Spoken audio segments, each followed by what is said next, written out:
গতকালকে এই supreme court প্রাঙ্গণে যেটি হয়েছে এটি স্রেফ সন্ত্রাসী কর্মকাণ্ড ছাড়া অন্য কিছু নয়। এই সন্ত্রাসী কর্মকাণ্ডের বিরুদ্ধে আমরা আজকে সুপ্রিম কোর্টের মেইন গেটে দাঁড়িয়েছি। আমাদের এই লড়াই শুধু এখানেই সীমাবদ্ধ থাকবে না, এই লড়াই আমরা বাংলাদেশের প্রত্যেকটি জায়গায় ছড়িয়ে দেব ইনশাআল্লাহ।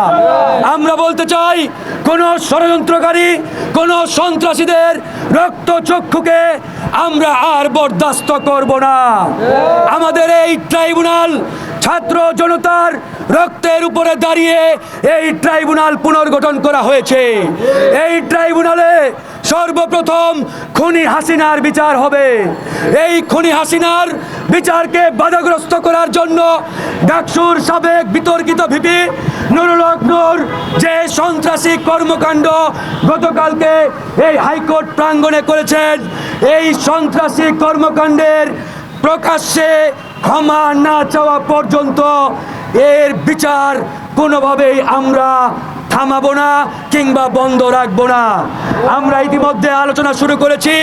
আগামীকালকে প্রধান বিচারপতির কাছে গতকালকের এই সন্ত্রাসী কর্মকাণ্ড এবং টোকাই ভাড়া করে এনে এখানে যে একটি মিছিল দেওয়া হয়েছে, এই মিছিলের ডকুমেন্ট সহ আমরা প্রধান বিচারপতির কাছে আবেদন করব। আর একটা কথা ইতিমধ্যেই মিডিয়াতে এসেছে, গতকালকে ডাকসুর ভিপি নুরুল হক নূর অ্যাডভোকেট তাজুল ইসলামকে ফোন করেছিলেন মোবাইল ফোনের মাধ্যমে তিনি অ্যাডভোকেট তাজুল ইসলামের কাছে ক্ষমা চেয়েছেন, কিন্তু অ্যাডভোকেট তাজুল ইসলাম তাকে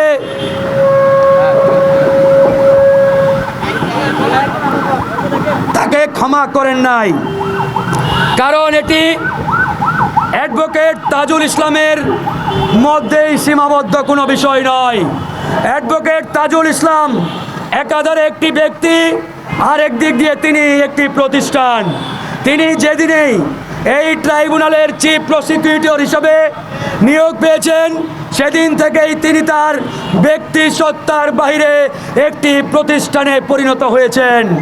গতকাল নুরুল হক নূর শুধু তাজুল ইসলামকে কটাক্ষ করেন নাই, অ্যাটাক করেন নাই, তিনি আমাদের এই বিচার ব্যবস্থাকে কটাক্ষ করেছেন, তিনি আমাদের এই বিচারালয়কে আঘাত করেছেন, তিনি আমাদের সমগ্র বিচার বিভাগকে কটাক্ষের মাধ্যমে রাষ্ট্রদ্রোহ অপরাধ করেছেন। তার এই রাষ্ট্রদ্রোহ অপরাধের বিরুদ্ধে আমরা সোচ্চার হয়েছি। একই সাথে আইনি যত প্রক্রিয়া রয়েছে আমরা প্রত্যেকটা আইনি প্রক্রিয়ায় অগ্রসর হব।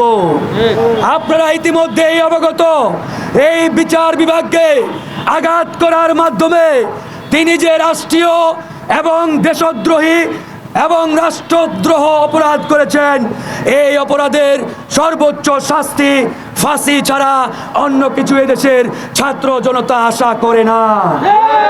কারণ এই বিচার বিভাগ আমাদের ছাত্র জনতার সর্বশেষ আশার আশ্রয়স্থল। এই আশ্রয়স্থলকে আঘাত করার মাধ্যমে খুনি হাসিনার দোসরদের বাঁচানোর যে ষড়যন্ত্র নুরুল হক নূর শুরু করেছেন, এটার সর্বশেষ দেখে আমরা তবে এই পথ থেকে সরব। অন্যথায় আমাদের এই লড়াই চলছে, আমাদের এই লড়াই চলবে বন্ধুগণ।